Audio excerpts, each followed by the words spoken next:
representante do povo e o Parlamento Nacional, bolo atenção governo urgente, atuhalo controle da condição travel, direção dele, Kupang na Tambua, Indonesia, e a plenária Parlamento Nacional, deputado bancada Senerte, Natalino dos Santos Hateteng, careta travel nebe durante nei halo operação, direção dele Kupang no Tambua, Indonesia, balung condição tuangona. Nune Direção Nacional Transporte Terrestre precisa recirculação carreta travel sirene, atu labele prejudica para passageiros sirene vida,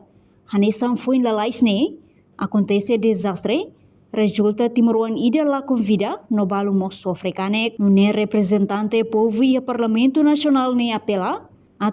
inclui condutor sira labele hemulano no dukur durante viagem terrestre, direção transporte terrestre, atu hare circulação be careta travel be halai pada dili Atambua, dili Kupang, dili Waikusine, liliu ida paradise ne, precisa atu hare condições, foi ainda iha desastre ida iha manduki na ba, resulta itani nam fetong ida mate liu,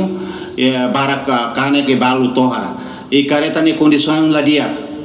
E clear ona itare, mas bolo te atenção não estou agora também se transporte direção transporte lá halo inspeção tem que halo inspeção para tu ter careta dan bel layak atau tula be penumpat sira sela desastre be quase dala tolo dala hatona desastre jane. Então bolo atenção ba Ministério Transporte e Telecomunicação liu direção transporte atuhare careta sirnebe a tutula passageiro ne tem que ho condição dia e condutor sir labele lano labele dukur para depois labele resulta acidente anessa foi dada semana liwa. Reportagem Epifânia de Carvalho, Televisão Timor Post.